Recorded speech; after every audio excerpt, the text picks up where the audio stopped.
Oh, good morning. Good morning. Holy cow.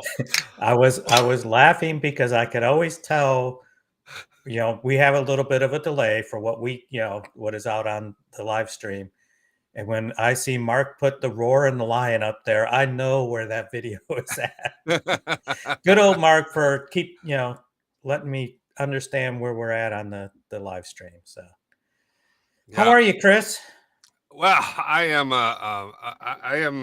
think I'm surviving. Uh, We seem to be like in the same boat this week.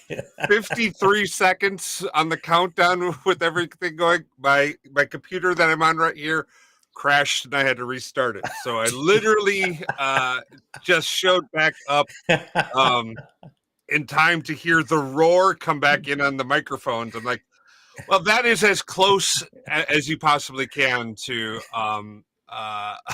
making it on time for your live stream, right? Like, Oh my whew. goodness. And everything was working so well when we first did our Oh pre-checks. yeah, everything was fine, and then I got a little notice from Trend Micro, like, like, oh, I guess I was hacked, so Oh no. So it shut it down. So all right. nice. Well, Nice. good morning, everyone. How are we doing today? Yes, we got the roar going from Mark. Thank you, Mark, for always getting our back on that stuff. And, and yes, yay to a long weekend. And happy Friday. We got so much going on. Are you doing anything? Are you doing anything this weekend, Kevin? I have a pretty decent weekend planned. Yes. My daughter is coming back in town today. Um, Okay. and then a week from Sunday, she moves to Spain for a new job. So we're Spain? to Spain. Yeah. So we're very excited about that. Um, yeah, so Wow. so next Friday I will be doing this live stream from an undisclosed location. So because she'll be taking over the room that I'm in right now. So Okay. and yeah, so then next Sunday she leaves and I'll be back into my normal setup and everything. But I'm excited to see her. We have some friends coming over on Saturday and everything. So yeah, we got a pretty decent weekend planned. How Awesome. about yourself? You got anything going on? Um. Yes. Well, it's not a decent weekend. Oh, we've been saving up to find a new bigger house for a while. My wife's in a wheelchair, so or the house we have is a little small for that. So we've Hmm. been like prepping and getting ready, and still have not found anything that works. The like, hey, you have to be able to have this type of entry everywhere is a little bit of a challenge. Excuse me. Um, but we've kind of like we've been in this house for like 20 years, so we've had a Hmm. lot of crap, Yeah. and or as George Carlin would say, it's like our shit, right? We got a lot of shit around our house. Um, and maybe I should beep that. I apologize. I Oh, don't even that no, think I have a beep I'm button. not laughing at the word that you chose. I'm laughing at the person you chose to give a reference to. I'm wondering how many people know who that is. George Carlin. I hope he's out there. Um, It's a kind of an old reference. I know I get okay. it. I don't think he's in. You know, I, he, he's around in the culture as much anymore. Well, So so George Carlin used to do a bit on like yeah, it's your stuff and other people's shit, right? So other yeah. people have shit, you have stuff, right? Well, I'm at the point in my life where I'm just saying, you know what, I got a whole bunch of shit. That's all I'm categorizing it as. Yeah. Um, Yep. so we've packed up. We've been like packing for months. In fact, we might even be at a year where we've begun packing it all up.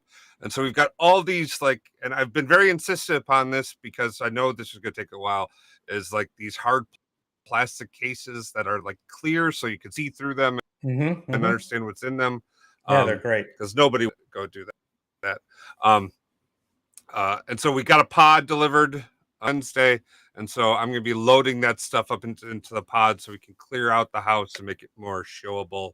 so that when that day comes where we are like, okay, we're set, we can move, and um, we have that ability. So, what are you guys It's a doing this lot of weekend? Anyone got anything fun going on? yeah. Put in the comments. Tell us what you guys have going on. Okay, Thank you, awesome. Christina, for the congrats to my daughter. She is super excited. Yeah. Scroll back up through here, see if Oh I yeah, see where'd that anything. go? And Christina Simon, also I'm has glad. a. Oh, go ahead.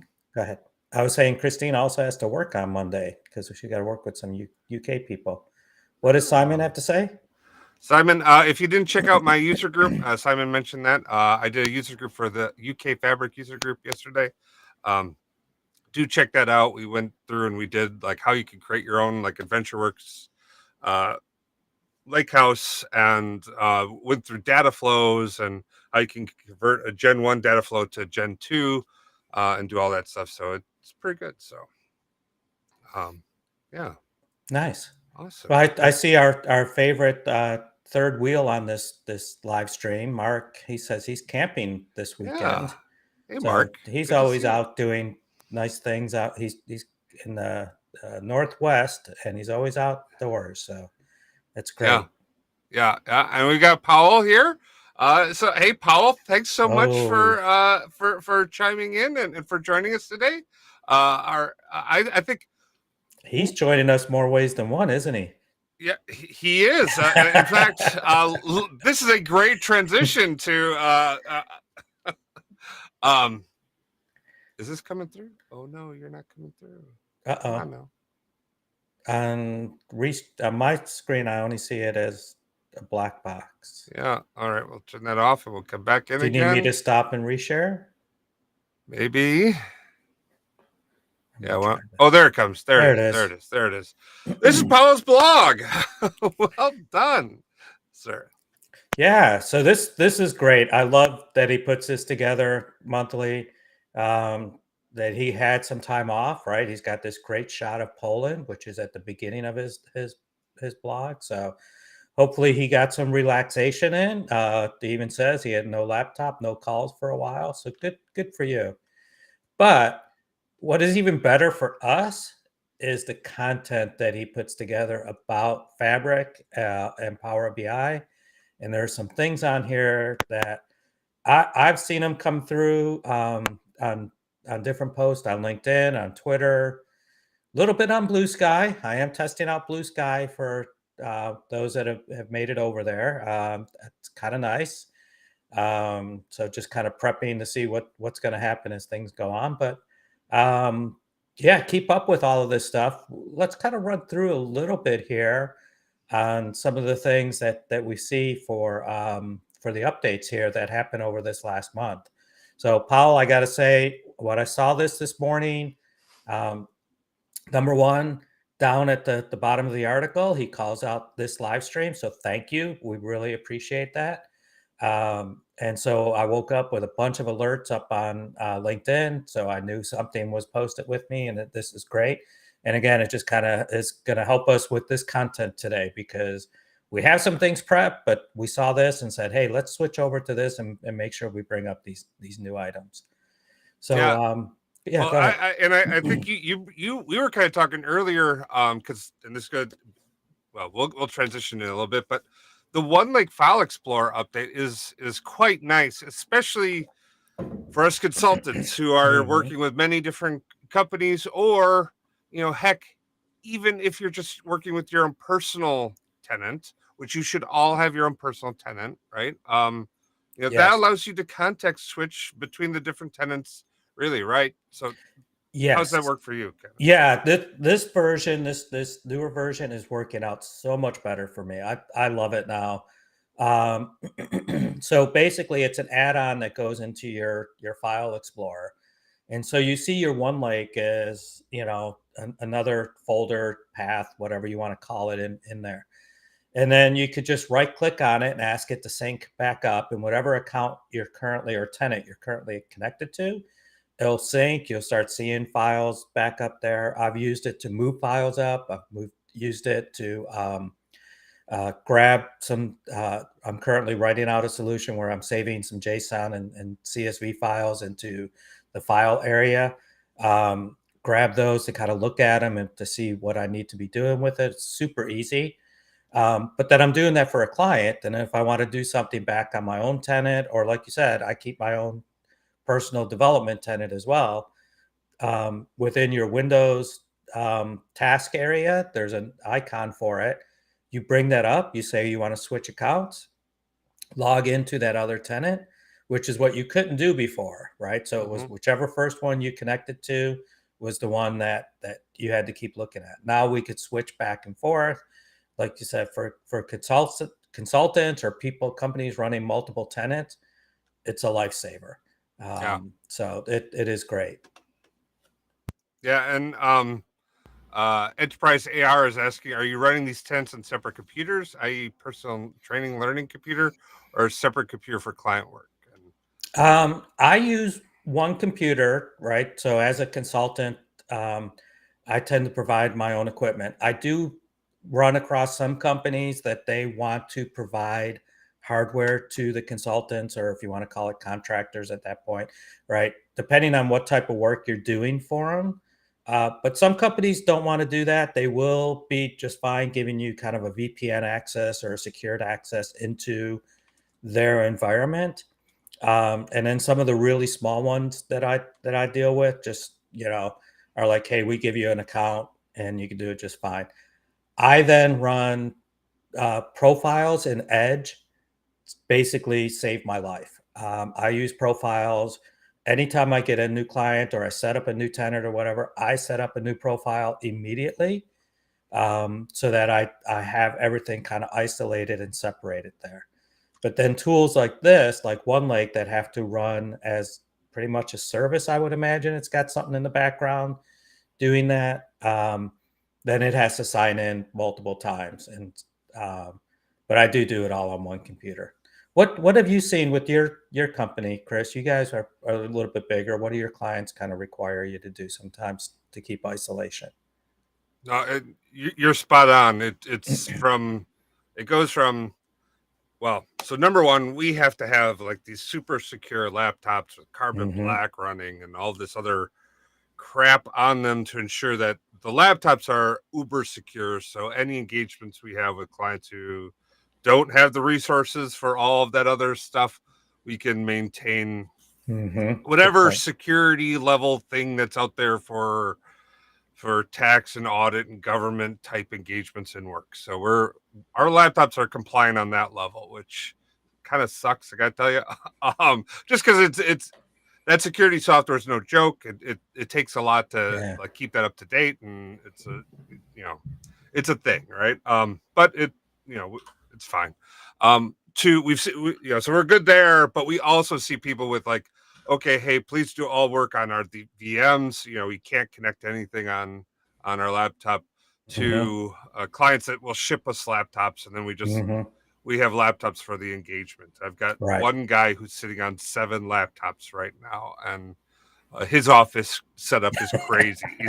He literally has like a card table set up with these laptops all along the way, and he's just like, how else am I going to really do this, right? Like pull one out every single time. It's nuts, right? That's and I just got this vision, like a big piano almost, right? And he's working multiple clients at one time and moving back and forth and hitting the keys like playing a symphony.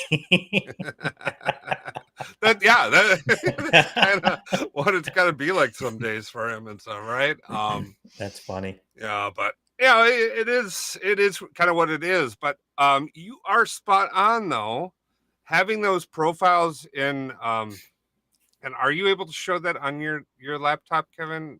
I don't want I'd rather not because of the way I name some of them and stuff like that. I'd rather not have perfectly that recorded. fine.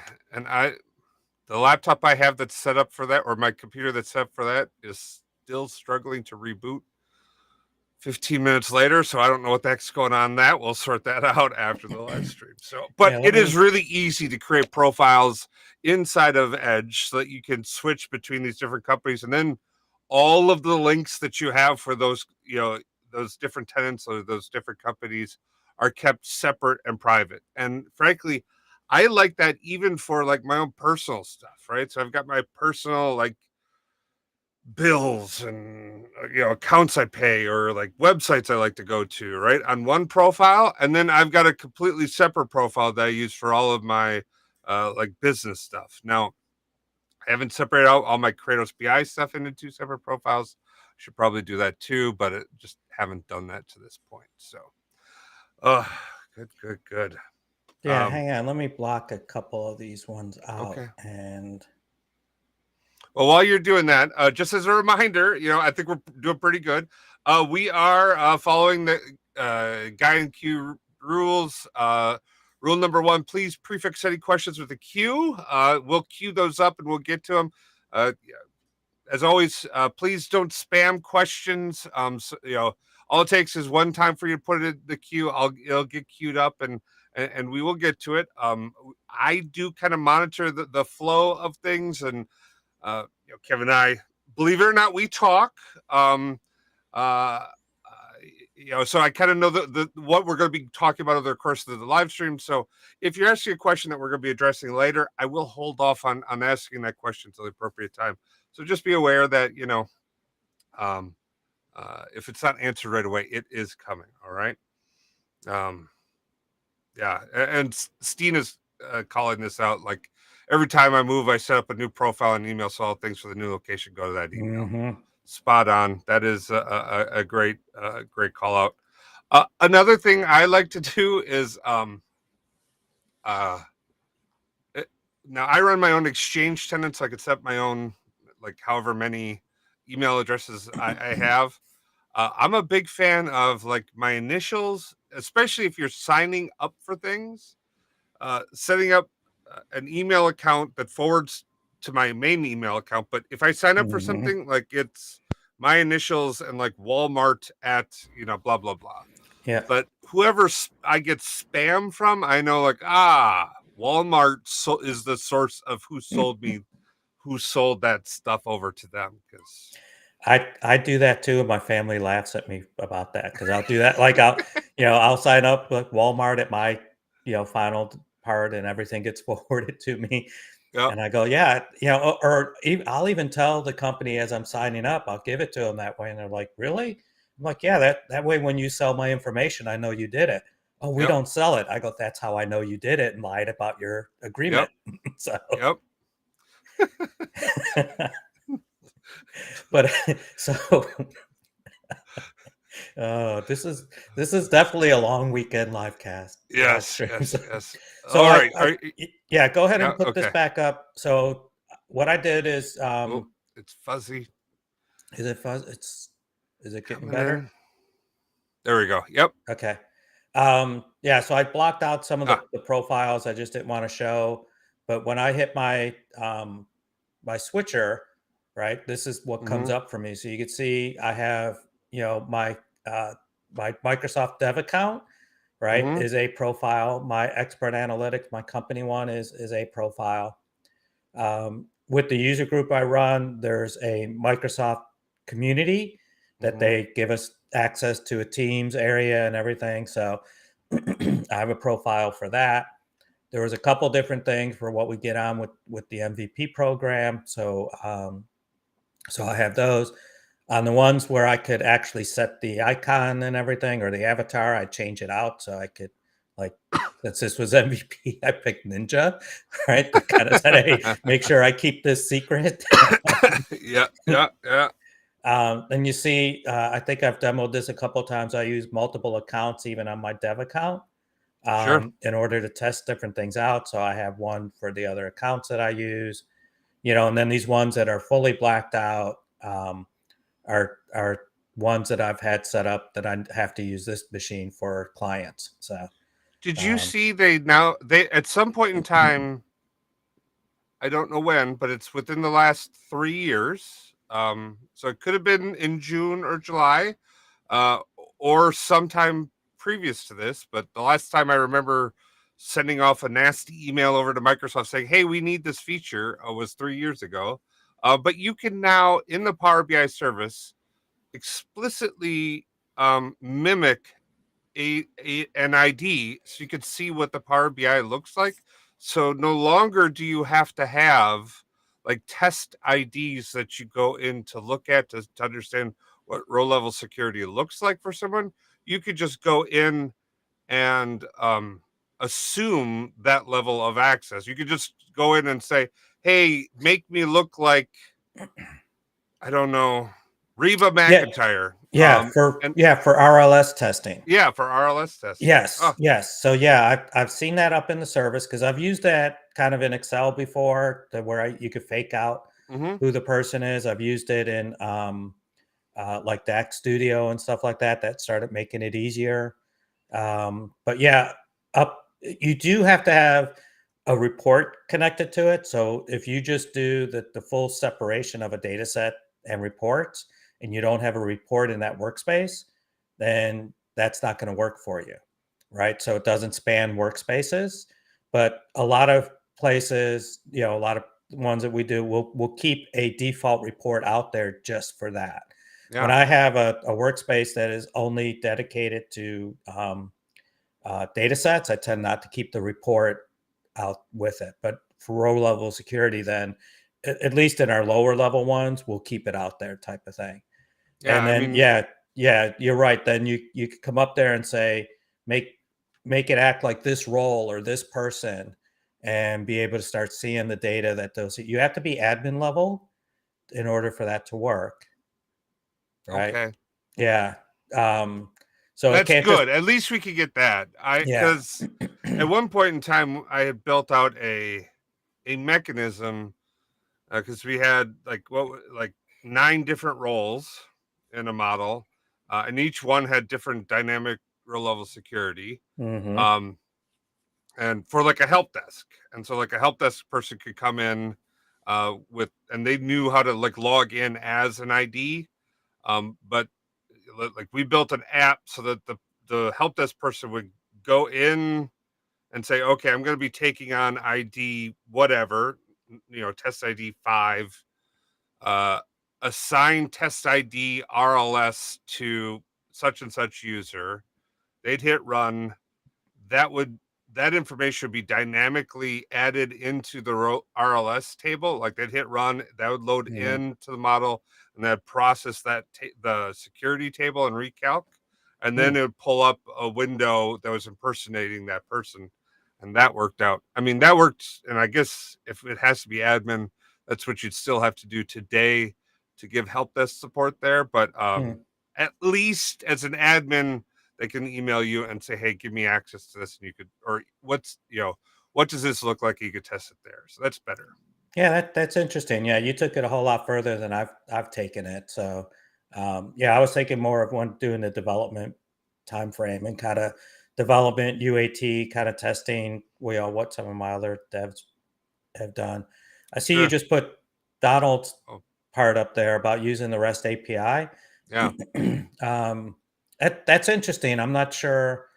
I haven't looked at it enough to know how that works with the REST API, but maybe that's something we'll have to explore and bring up here someday. Yeah.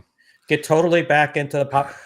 This is the thing that I've said a few times, right? Is just because Fabric is the new and shiny and we got all these other objects to play with, all the important things that have been going on with Power BI definitely don't go away, right? Mm-hmm. So, Yep. And you're spot on. And I think the big thing we have to remember is that we should always be focusing on building to an end state. What is the mhm, deliverable that we're giving a customer? And a table in a lakehouse, or a file in a lakehouse, or a medallion architecture in a lakehouse is a means to an end, yeah, right? If you do not get to that end, you've not. I don't believe you've delivered any value to um, to your business, to your client, to whoever you're engaged with, right? You've created potential value, and potential value is nice, but you mhm. need to take it to that last step, which is actual delivery of analytics that people can consume and use. That's a real key. And if you don't keep that inside your scope, you're going to really struggle. Right. Yeah, those words, need to be engraved on a wall somewhere because I've seen so many places that want to define success that they built their medallion architecture or built all the things that are kind of related to IT. And so when something's really run by IT, they put all these success factors up there that are IT related, Yep. right?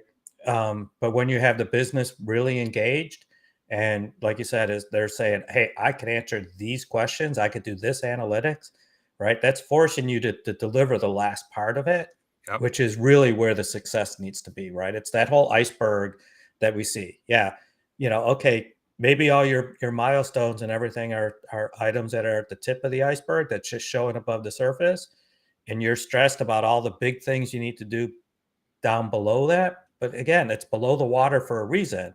That shouldn't be shown, as much to the end users. Now, as you Right. get your advanced end users and what's coming up over, the iceberg's moving up, and you're saying connect to data flows, or in the future connect to this lake house. That's fine, but you're surfacing that above the water line now. Right. So Yeah, and I greatly agree. And in fact, I think this leads directly into the next topic. We're going to go back to your screen because Paul brings this up here. So, mhm. um, and, and this is the topic of the day. Is we're talking about how you can now use DBT inside of Fabric. So, I see black on the screen again. yeah, I see black too, except for I see your actual screen on the live stream. How does it look for people on the live stream? Can you see Kevin's screen or no? Okay, it shows up in our restream stuff. It's that blurry. Fuzzy. It cleared up just now for me. So give it 37 seconds. Clear. Okay. There we go. All right. Yay, It's internet.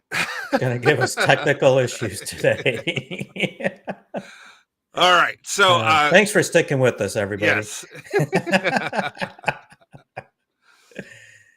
All yeah, right. so let's so kind of back into the article. What you were just getting to is the next linked item.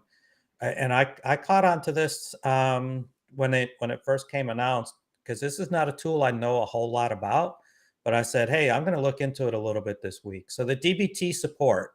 um, Chris, when we were talking earlier, you told me you have some projects or projects that you're aware of that are using DBT. Mm-hmm. And so what is DBT, and why is it important to end users? Yeah, so that's a great question, and like I said, if we're not delivering things that people can use and get value from, we're not telling the whole story. And what DBT allows users to do, and when I say users, it's more than just uh, uh, like back end IT users who build and develop code, although it is great for that. DBT allows you to build and manage data assets inside your data warehouse, or even inside your lake house structures. Now, DBT was initially created, I believe, for Snowflake, so it's very attuned to the data warehousing space and area. But it's now available and accessible uh, inside of Fabric, and it makes it really easy for data engineers or business users to create tables and objects that are repeatable, usable, with knowing very little beyond T-SQL, right? So I've actually had a business user who knew SQL get up to speed with DBT within 1 to 2 days, and delivering data assets that we're able to build into our data models within the week. So I mean, Hmm. the ramp up time on this is very low. The big add that this brings into any solution is you get to tap into, if you're in IT, you get to tap into all of that business knowledge that people in the business have, that Mm-hmm. you don't necessarily have, that they could directly interact and work with the data, and create dimensions that they looked at and they said, yeah, you know what, we have 1.4 million customers. That's the exact right number. We know that there's uh, uh, 1,400 632 locations that we have that are active right now, right? They know all of these intricate details, and they know what the breakouts are. So as they start to interact and build content inside of DBT, they're doing this quick, rapid validation of what they're seeing, and they can build these objects out. Better Interesting. yet, they could take that knowledge and they'll know how to like codify that, right? And say, hey, we should have whatever the count of this value should be equal to whatever.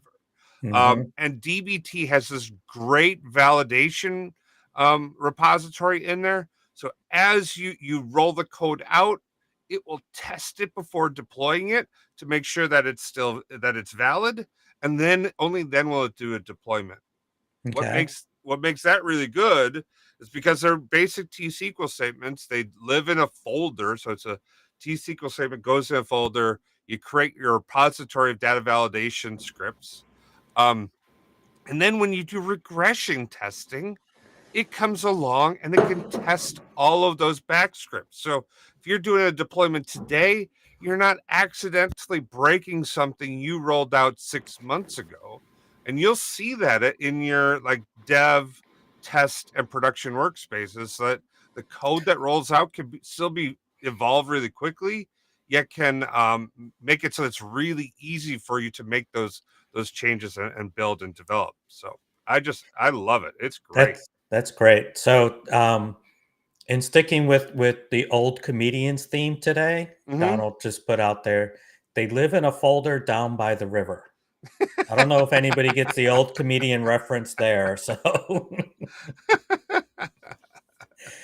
but In a van down by the river.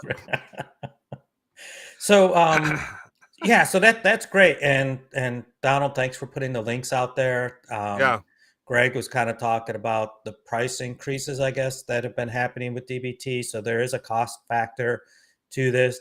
You can look at their pricing page. There is obviously a free version. It's limited to one person, one project. But if you wanted to try to learn it, it's out there. They got these quick starts. It's up on the screen right now, whether it's blurry or not.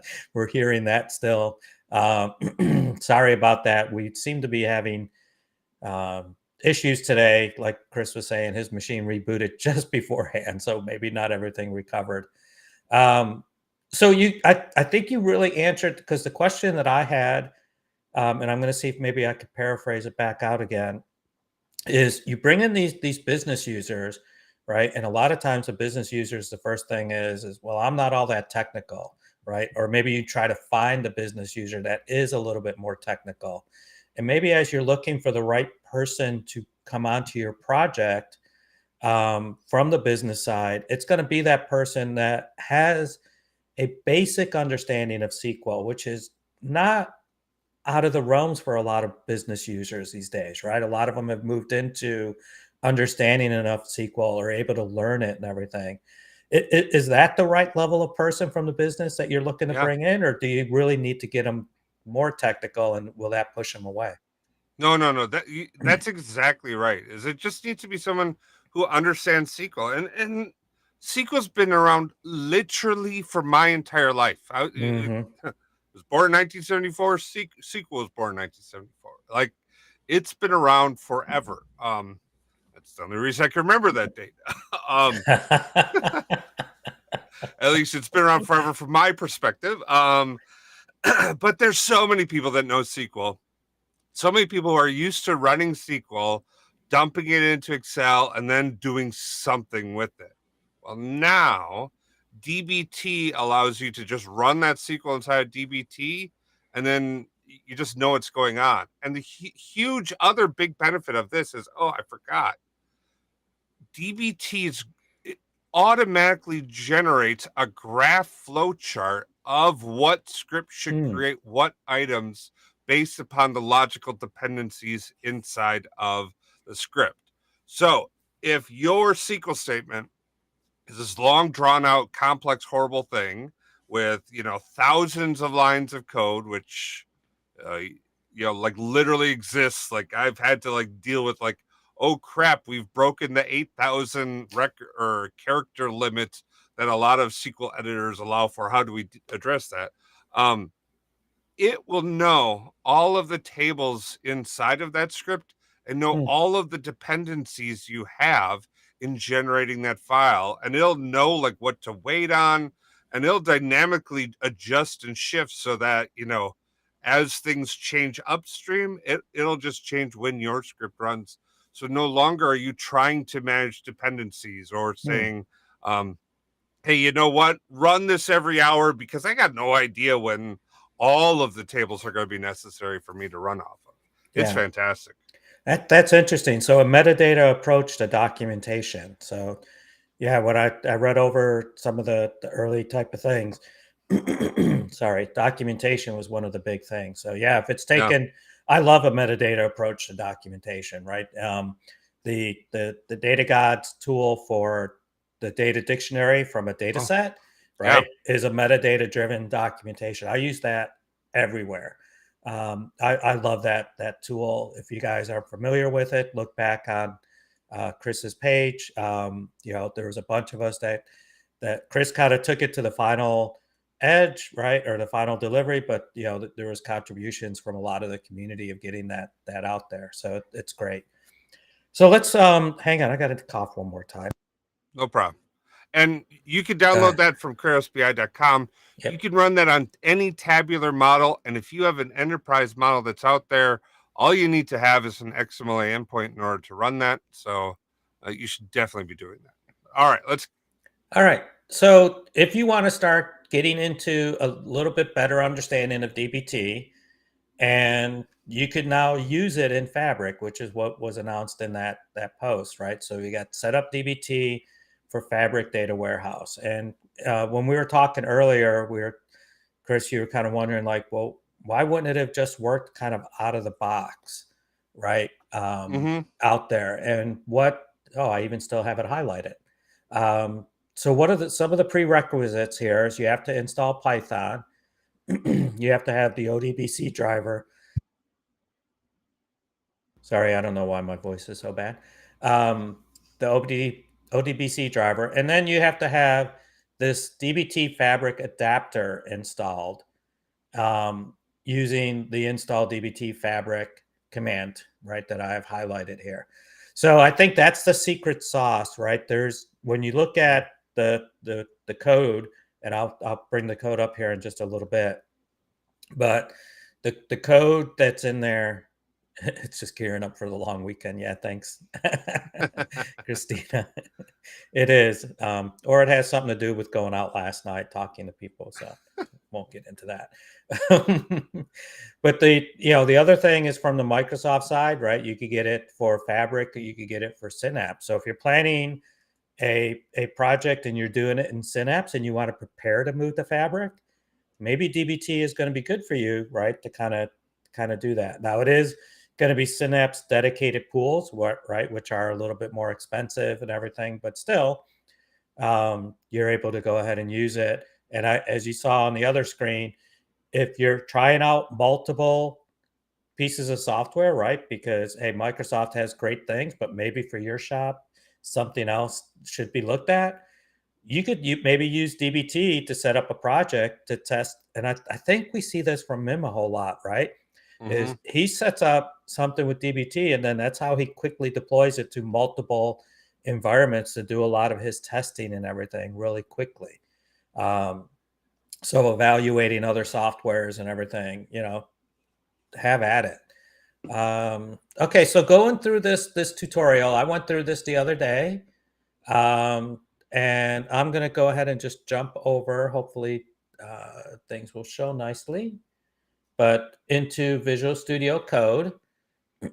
So there's a GitHub repository out there for Jaffle Shop, Jaffle, Jaffle Shop. I don't know why they named it that, but Jaffle Shop. They're selling, I would have thought waffles, but I don't know. Maybe I'm pronouncing it wrong.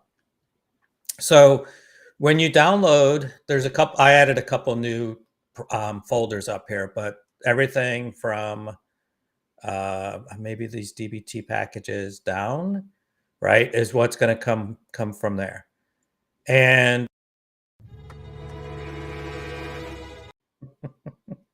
Can you zoom in? I'm having problems seeing this. yeah, let me.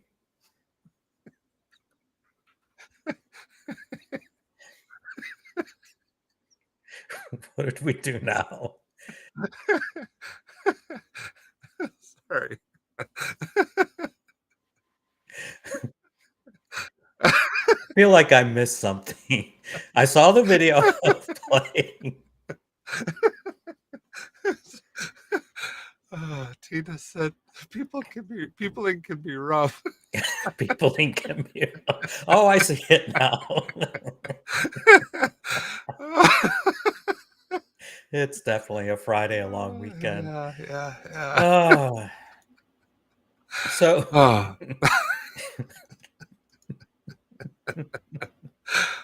sorry, keep going. that's okay. So from what I've been able to gather from this, there's different code files. I have the schema.yaml file up. I don't know how to make that bigger itself and make it fit very well. But let me. So you can see, some of the things in here you're going to have to, if you're coding this by hand. I didn't go up to the website. It seems like there's some tools up on the website that's going to help you kind of code this a little bit better. I was looking at just what the project brought down and kind of get into the YAML code and how things are kind of put together. So, you could come in here, start defining all of it, and then run the commands that you see within the like way off now. Start running the commands that are in the tutorial to try to get you to a point to understand it. I probably need to give some feedback to the tutorial because I got down, I went through this step by step and read through. I created my profiles.yaml.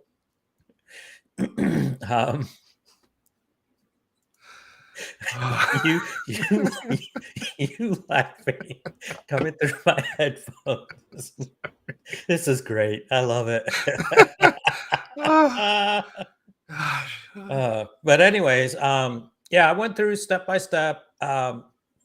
For the Azure login, I didn't have it set up on my machine. There was a step that wasn't in here that told you that I had to install the Azure login part of it to get that to work.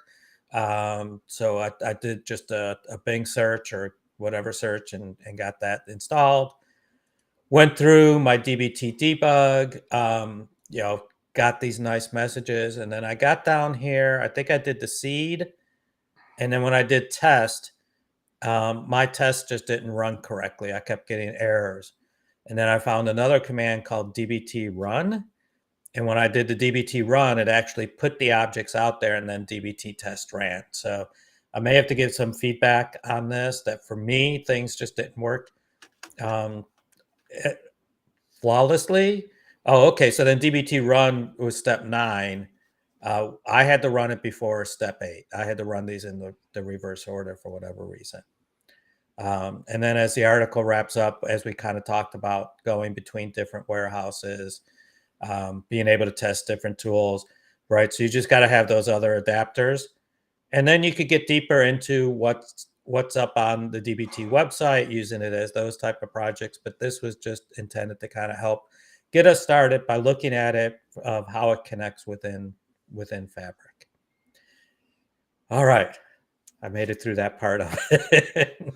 Well, and you're spot on. Like, this is how you get up and running in Fabric, at least the basics of it. Mhm. There's far more videos on a DBT site, because now we're starting to like, okay, now once it's up and running, then you go into like working in DBT for managing your code for the data that is in Fabric, right? And this is where we start to get into this great combination of pro code tooling as well as low code tooling, right? Like, there's a lot in Fabric that's low code, but this allows for that like truly pro code developer experience to be able to interact with this and create like new and dynamic experiences for people. So I love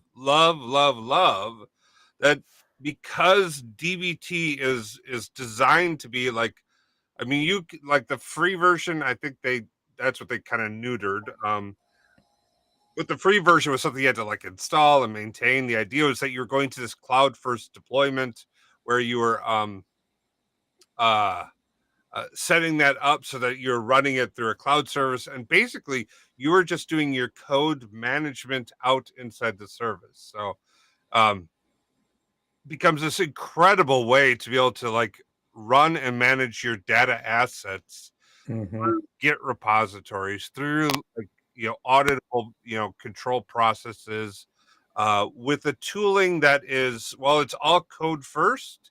It's it is designed in such a way that it is very easy for business users to engage in a slice, and like hardcore data engineers to get engaged in other slices, but that for them to all work together in a common place to manage the data that's in really almost any estate. So if you're Mm-hmm. working in Fabric, great. If you're working in Snowflake, great. If you're working at Combo, great, right? You can now work wherever you need to work to have your data for consumption. So it's fantastic. Yeah. Yeah. And, you can see that one of the baseline features is this browser based IDE, right? Which I didn't sign up for an account in order just to test it against Fabric. I just went through that tutorial, but I would imagine, right, that this kind of gets into what you're talking about is make it a Mm-hmm. little bit easier development, even though it's code first. This Yep. IDE probably helps guide you along pretty well to make it low code. Let's see if I hit learn more. Maybe we get some screenshots. I know it gets a Oh, I little. don't know that if there's any low code aspects of DBT. Yeah, it Um, doesn't look like it. no, DBT is a code first.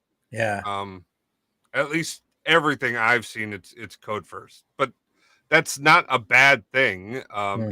It's code first, right? Yeah. And if the complexity of the code in many cases, like zoom in on what you have right there, Kevin. It's That's a even SQL statement, it's right? even blurry on my screen. So Okay, yeah, all right. yeah. That this is a SQL statement. It has a CTE, so it has a with clause at the beginning. Because if it's blurry for me, it'll be blurry for everybody else.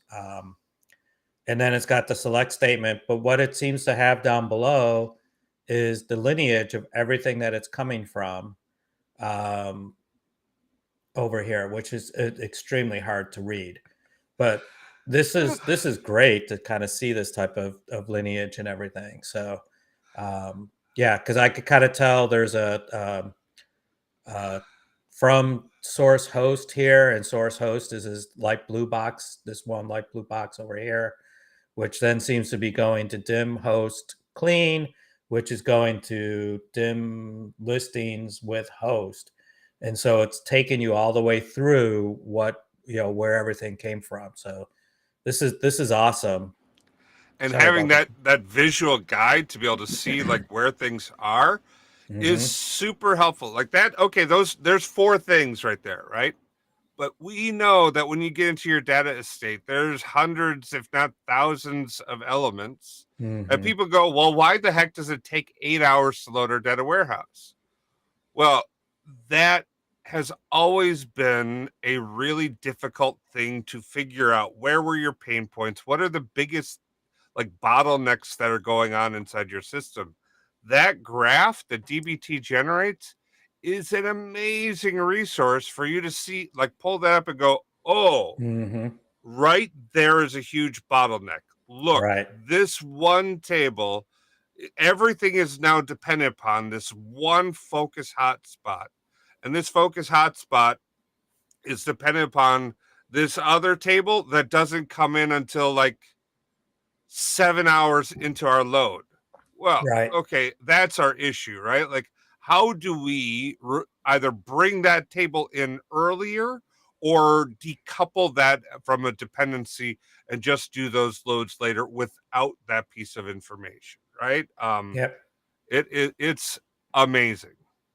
Yeah, and because it's seeing the whole project, right? It's able just because a SQL query only has, that src host is in the from clause, right? But it knows where src host is coming from, and it points back because it has the rest of the code, even though that the other items, what's in kind of the purplish pink and the other light blue, right? Those things aren't in my SQL clause, but it knows the dependencies across the whole project. And I do kind of like what Donald just put out there, right? It seems like what data flow lineage should be, right? And maybe as things get, more and more into the entire fabric, platform, maybe they can scan the entire project and see everything, across it. It would be nice to be able to build some of this type of stuff.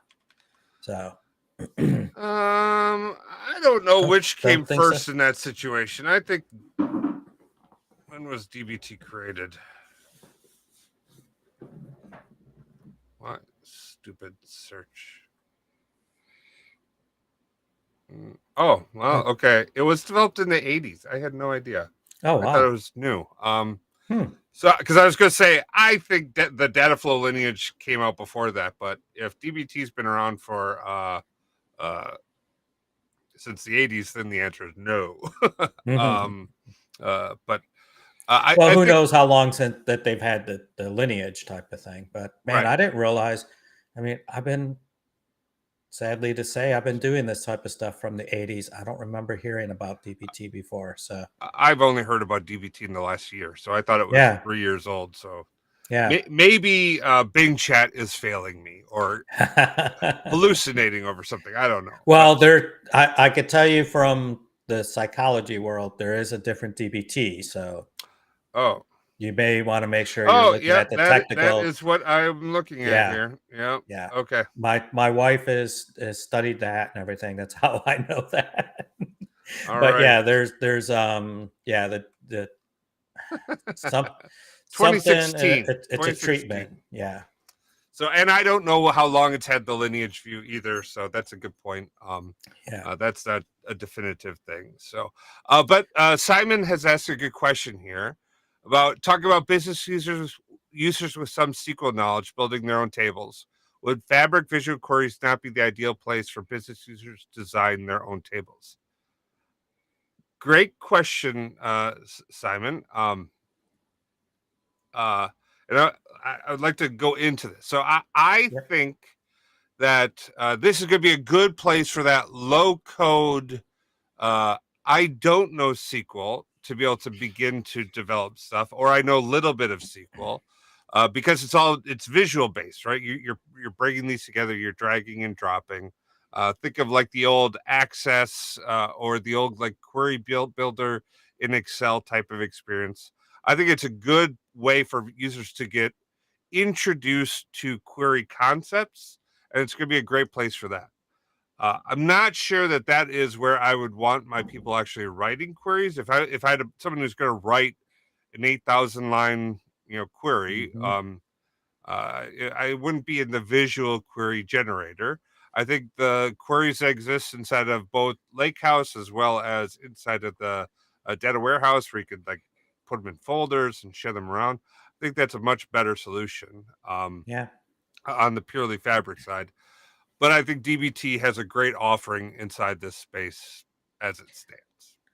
So and I'm gonna look at his question just a little bit different slant by taking the last couple words, right? Designing their own tables. So I don't think the visual queries is intended to help you design tables. It's, as you kind of mentioned, you kept using the word query, right? It's to help somebody that doesn't know a lot about SQL itself to start designing the queries. Now, the queries that come out of it, might that business user save it as a view so they have it and they could use it somewhere else? Yeah, probably. But is it going to be a view that you're going to want to give a lot of other users? Maybe not, right? Because as Chris was saying, if you start joining, 3-4 tables together, it gets into a lot of code, and it's not doing it efficiently. You don't want to share that out and all of a sudden start running out of capacity, right? What you want to do is say, hey, here's my visual query. I need something that I think is going to look like this, right? And if you have these business users that are just that little bit technical savvy and can put that together, make that as your requirement to the back end data engineering team, because they could understand code a whole lot better than reading some of the big business technology or terms that go out there, right? Yep. So use your business terms, but also give your developers something like this. It's like, hey, this is how I imagine it, right? And then hopefully you have developers that are savvy enough to just say, okay, I'm not. Some will take that and just try to implement what they gave them, but the right one is to take it, use it to say, hey, this helps clarify what it is that you want, and this is how I would design it and put it in. So I think it's going to help people get, to, and maybe that's an interim solution for them to get data somewhere else, right? By using the results of that visual query, Well, up until the back end makes it more performant, right? well, and I think visual queries are going to become a great thing, especially as we see expansion and adoption of Fabric and a broader understanding of how a hub and spoke model is going to work. So, Mm-hmm. as centralized or teams or enterprise teams start to publish more assets into one lake, and they're sharing links to the various other spokes or hubs that they're communicating with.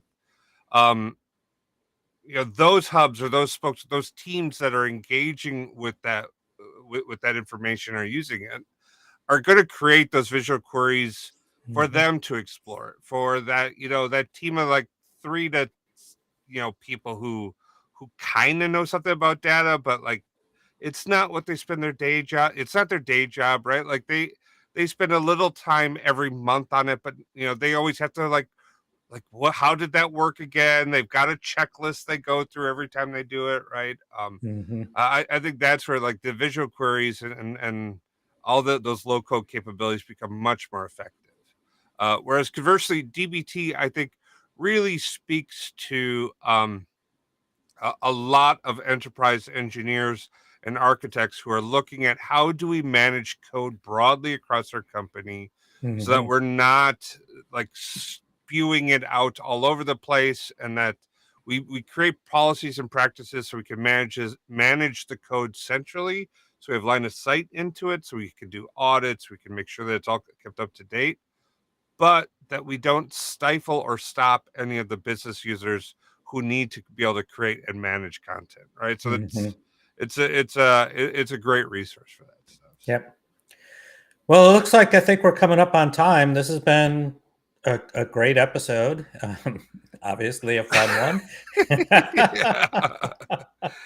Yeah, it really has. Yes, thank you. And it's always fun. I really want to thank Kevin. Thank you for all your hard work and Oh, prepping this thanks. stuff out. That's been fabulous.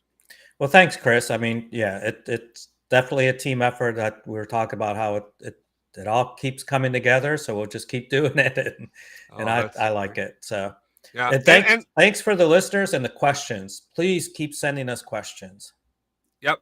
It's really you guys for that are here and like cracking me up over all this stuff. So thank you guys so much. Keep those comments coming. And we really appreciate you and you know us being together as a community, helping each other out, helping each other through these questions and challenges. That's something that is really important to both Kevin and myself. So if you do have questions, hit us up over on X, over on LinkedIn. Kevin sent me a link over to Blue Sky. I have a little time this morning. Who knows? Maybe I'll be on something called Blue Sky. I don't know what it is, but we'll see how that goes. So thank you guys so much. Have a great and safe Labor Day weekend, and we'll see you next week. Okay. All right. Oh, oh, stop, stop. Wednesday, Paul Turley is going to be live. We're going to be doing a lunch and learn, and we're going to be talking about Fabric best practices Oh, and nice. how what we knew about doing Power BI right translates into doing Fabric right. Ooh, that'll be great. I am so excited about this conversation. Like, Paul Turley is like one of my all-time heroes. Mm-hmm. I'm a huge fan of the way he thinks and looks at things. So I cannot wait to get into it. Um, and he has officially confirmed he's definitely going to be here. So Great. yeah, it's going to be good. Good. All right. We'll see I'll you look guys on forward to it. Wednesday. Have a good All right. weekend. Peace. Peace. Baker Tilly Digital combines strategic industry insight and advanced technical expertise to uncover and solve your digital transformation challenges. If you're interested in learning more, check out our website at bakertilly.com/digital.